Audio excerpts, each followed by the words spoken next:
Selanjutnya, bab 13, bagaimana menghentikan kebiasaan menunda menggunakan aturan 2 menit.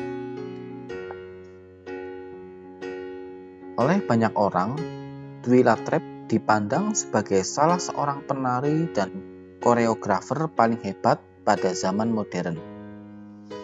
Pada tahun 1992, ia dianugerahi beasiswa MacArthur yang sering disebut Genius Grant dan menghabiskan sebagian besar karirnya berkeliling dunia untuk mempertunjukkan karya-karya aslinya. Ia juga menyebut sebagian besar kesuksesannya adalah berkat kebiasaan sehari-hari. Saya memulai tiap hari dalam hidup dengan ritual, tulisnya. Saya bangun pukul 5:30 menit pagi, mengenakan baju olahraga, penghangat kaki, baju hangat, dan topi.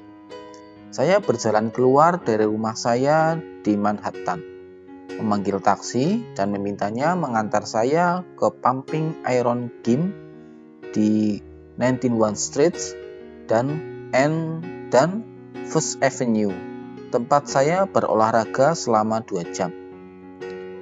Ritual saya bukan peregangan dan angkat beban yang saya kerjakan tiap pagi di sasana kebugaran. Ritual saya adalah taksi. Begitu saya meminta sang sopir mengantar saya ke sana, berarti ritual saya sudah terlaksana.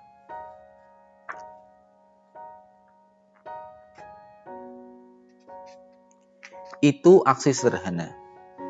Tapi melakukan hal sama tiap pagi menjadikannya kebiasaan, menjadikannya berulang dan mudah dikerjakan. Kemudahan itu mengurangi peluang saya melewatkannya atau menggantinya dengan hal lain. Itu satu persenjataan lagi dalam rutinitas saya. Dan satu hal yang tak usah saya pikirkan. Memanggil taksi tiap pagi mungkin aksi yang sangat kecil, tapi itu contoh yang sangat bagus untuk hukum ketiga, perubahan perilaku.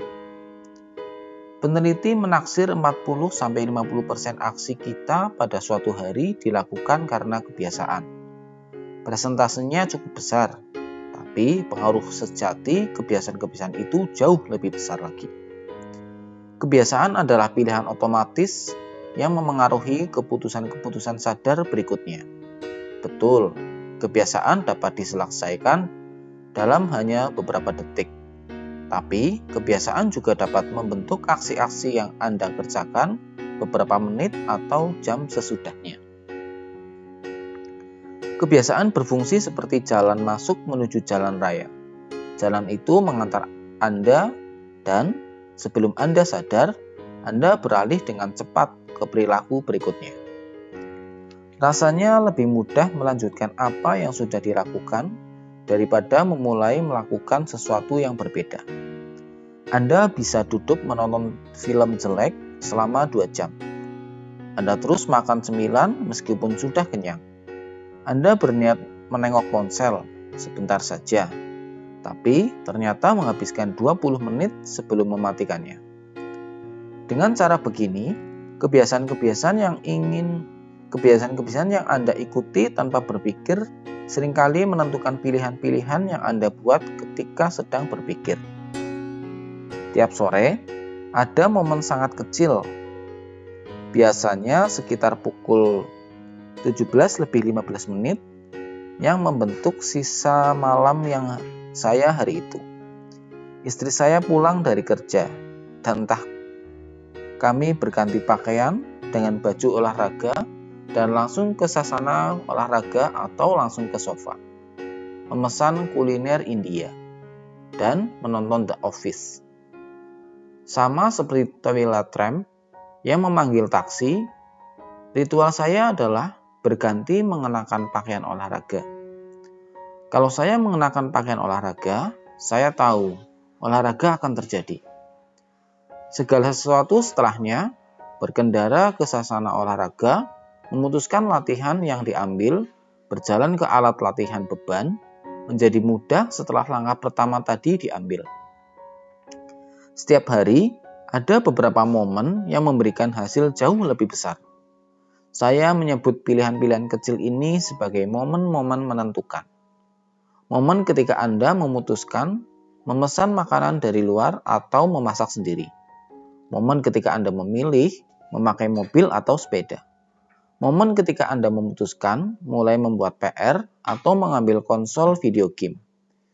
Pilihan-pilihan ini seperti menemui jalan bercabang. Momen-momen yang menentukan ini menetapkan opsi-opsi yang tersedia untuk diri sendiri di masa sesudahnya. Sebagai contoh, berjalan ke restoran menjadi momen menentukan, karena menentukan apa yang akan Anda makan untuk santap malam. Secara teknis, Anda memegang kendali atas apa yang Anda pesan. Tapi, dalam pengertian lebih luas, Anda hanya dapat memesan makanan yang ada di menu. Jika berjalan ke restoran steak, Anda dapat memesan sirloin atau ribeye, tapi bukan sushi. Opsi-opsi Anda dibatasi oleh apa yang tersedia. Opsi-opsi Anda dibentuk oleh pilihan pertama. Kita dibatasi oleh kemana kebiasaan mengantar kita. Ini sebabnya sangatlah penting menguasai momen menentukan dalam menjalani hari.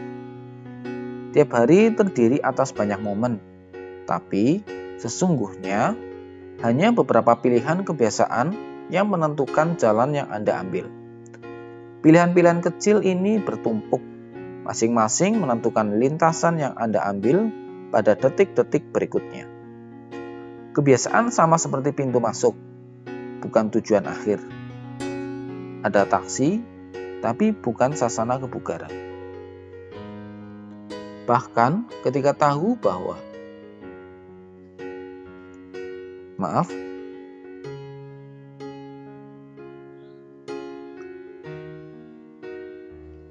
subbab berikutnya, aturan 2 menit.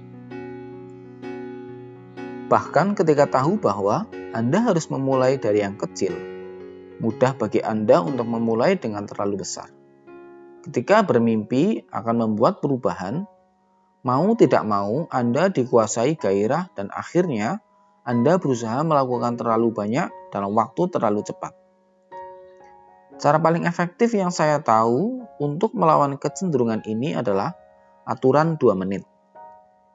Yang menyatakan, ketika Anda memulai kebiasaan baru, kebiasaan itu harus dapat dilakukan dalam kurang dari 2 menit.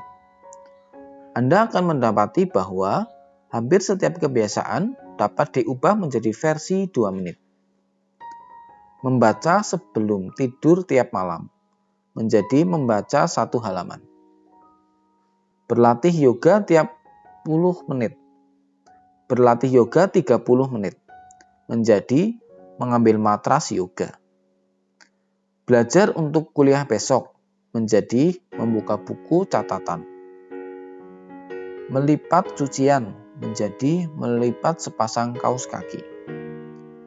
Lari 3 km menjadi memakai sepatu lari. Gagasannya adalah membuat kebiasaan Anda dimulai semudah mungkin. Siapapun dapat bermeditasi selama 1 menit, membaca 1 halaman, atau membereskan baju yang sudah kering. Dan seperti yang baru kita bahas, ini strategi yang dahsyat, karena begitu Anda memulai hal yang benar, jauh lebih mudah untuk melanjutkannya. Kebiasaan baru tidak harus terasa seperti tantangan. Aksi-aksi berikutnya mungkin menyulitkan, tapi 2 menit pertamanya haruslah mudah.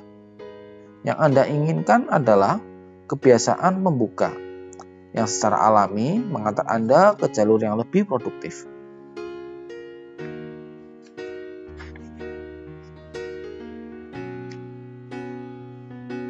Anda biasanya dapat membayangkan kebiasaan-kebiasaan membuka pintu yang akan mengantarkan Anda ke hasil-hasil yang Anda inginkan dengan memetakan sasaran pada skala dari sangat mudah sampai sangat sulit. Sebagai contoh, berlari untuk lomba maraton itu sangat sulit. Berlari sejauh 5 km itu sulit. Berjalan sebanyak 10.000 langkah masih sulit.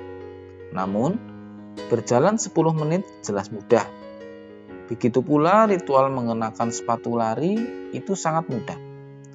Sasaran Anda mungkin ikuti lomba maraton, tapi kebiasaan pintu masuknya adalah mengenakan sepatu lari. Begitulah cara mengikuti aturan 2 menit. Sebagai contoh, ada sebuah diagram. Pertama, kolom sangat mudah, selanjutnya kolom mudah, kolom ketiga cukup mudah, kolom keempat sulit, kolom keempat sangat sulit. Contoh pertama, mengenakan sepatu lari. Di kolom mudah, berjalan 10 menit. Di kolom cukup mudah, berjalan 10.000 langkah. Di kolom sulit, berlari 5 km. Di kolom sangat sulit, ikuti lomba maraton. Kedua, di kolom sangat mudah, menulis 1 kalimat. Di kolom mudah, menulis 1 paragraf. Di kolom cukup mudah, menulis 1.000 kata. Di kolom sulit, menulis artikel sepanjang 5.000 kata. Di kolom sangat sulit, menulis buku. Ketiga, di kolom sangat mudah, membuka catatan. Di kolom mudah, belajar selama 10 menit. Di kolom cukup mudah, belajar selama 3 jam. Di kolom sulit, meraih nilai A penuh. Di kolom sangat sulit, meraih gelar PhD. Orang sering merasa aneh kalau menjadi bersemangat sesudah membaca 1 halaman, bermeditasi selama 1 menit, atau menelepon calon klien sekali saja. Namun, yang penting bukanlah tidak melakukan satu hal. Yang penting adalah menguasai kebiasaan memulai sesuatu. Kebiasaan harus ada dulu sebelum bisa disempurnakan. Jika Anda tidak mampu mempelajari keterampilan dasar memulai sesuatu, kecil harapan Anda untuk menguasai detail berikutnya. Alih-alih mencoba merekayasa kebiasaan yang sempurna sejak awal, lakukan versi mudahnya secara lebih konsisten. Anda harus membuat standar dulu sebelum bisa melakukan optimalisasi. Ketika Anda menguasai seni memulai sesuatu, 2 menit pertama pada dasarnya adalah ritual di awal rutinitas yang lebih besar. Melakukan versi kebiasaan yang lebih mudah bukan hanya aksi cerdik, karena sesungguhnya ini cara yang ideal untuk menguasai keterampilan yang sulit. Mungkin sering Anda meritualkan awal suatu proses. Makin besar peluang Anda masuk ke status fokus lebih dalam yang diperlukan untuk melakukan hal-hal besar. Dengan melakukan pemanasan yang sama sebelum setiap olahraga, lebih mudah bagi Anda untuk masuk ke tahap performa puncak. Dengan mengikuti ritual kreatif yang sama, lebih mudah bagi Anda untuk masuk ke kerja kreatif yang lebih sulit. Dengan mengembangkan kebiasaan mematikan lampu secara konsisten, lebih mudah bagi Anda untuk tidur pada jam yang lebih wajar setiap malam. Anda mungkin tidak mampu mengotomatisasikan seluruh proses, tapi Anda dapat menjadikan aksi pertama berjalan tanpa berpikir. Jadikan tahap awal lebih mudah, maka berikutnya akan berjalan dengan sendirinya.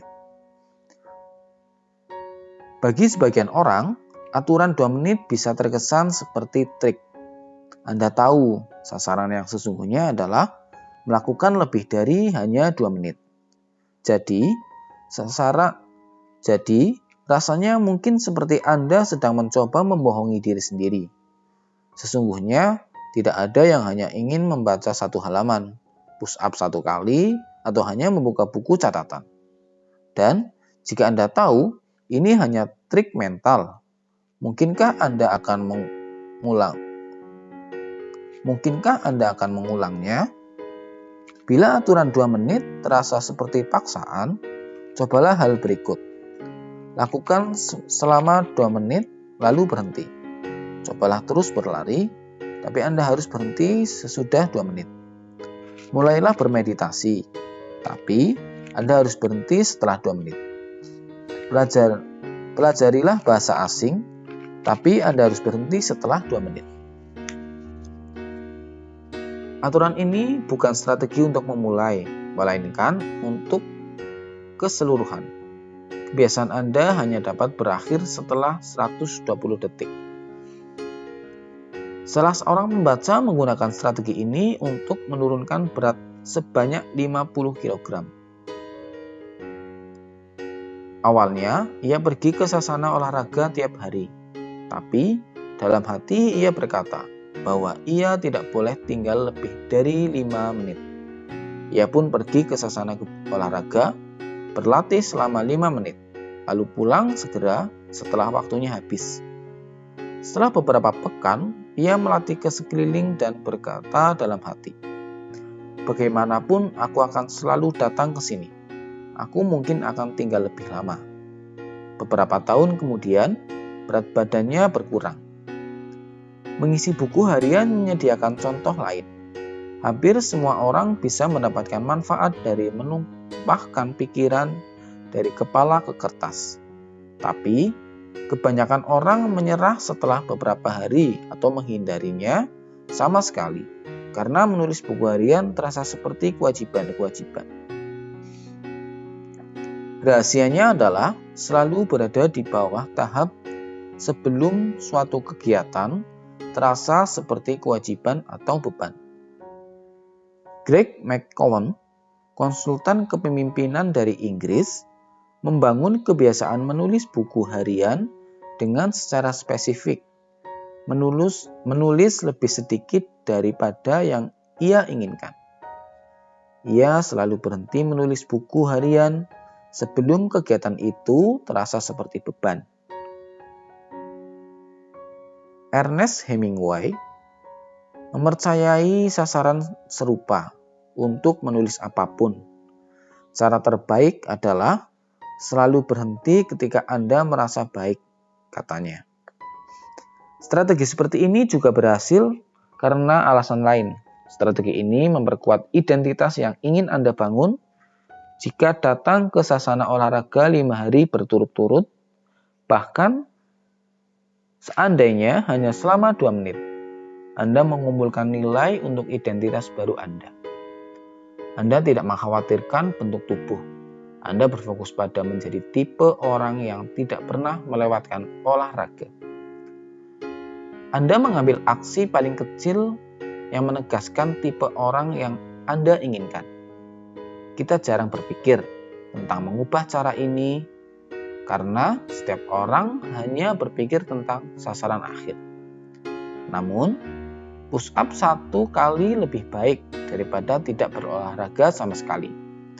1 menit berlatih gitar lebih baik daripada tidak sama sekali. 1 menit membaca lebih baik daripada tidak mengambil buku sama sekali. Lebih baik melakukan lebih sedikit daripada yang Anda harapkan ketimbang tidak melakukan sama sekali. Pada suatu waktu, setelah kebiasaan itu mapan dan Anda berhasil melakukannya setiap hari, Anda dapat menggabungkan aturan 2 menit dengan teknik yang kami sebut habit shaping atau pembentukan kebiasaan. Untuk mengembangkan kebiasaan Anda ke skala menuju sasaran akhir Anda, mulailah dengan menguasai 2 menit pertama versi kecil perilaku. Lalu, majulah ke tingkat menengah dan ulang prosesnya. Berfokuslah pada hanya 2 menit pertama dan kuasai babak itu sebelum beralih ke tingkat berikutnya.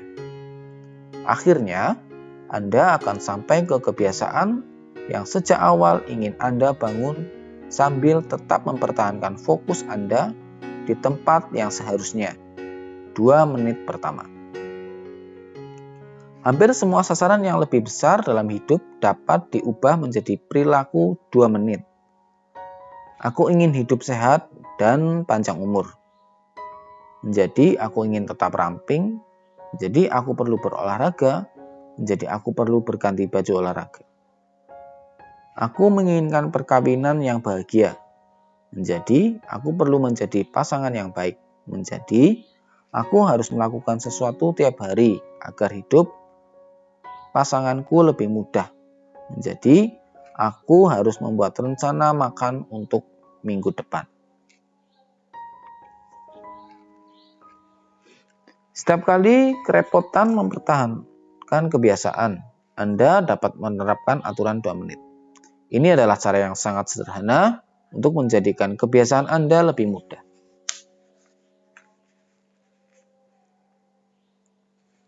Ringkasan bab. Pertama, kebiasaan dapat diselesaikan dalam beberapa detik, tapi terus berdampak pada perilaku Anda selama beberapa menit atau jam setelahnya. Ringkasan bab kedua, banyak kebiasaan terjadi pada momen yang menentukan. Pilihan yang sama seperti jalan yang bercabang dan entah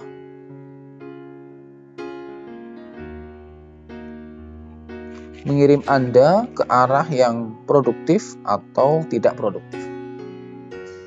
Ringkasan bab ketiga, aturan 2 menit mengatakan ketika memulai kebiasaan baru, pelaksanaannya harus kurang dari 2 menit. Ringkasan bab keempat, makin sering Anda meritualkan awal suatu proses, makin besar peluang Anda untuk masuk ke fokus lebih dalam yang diperlukan untuk hal-hal besar. Ringkasan bab terakhir, jadikan standar sebelum dioptimalkan. Anda tidak dapat meningkatkan kebiasaan yang belum ada. Demikian pembacaan bab 13. Selanjutnya bab 14 di video berikutnya.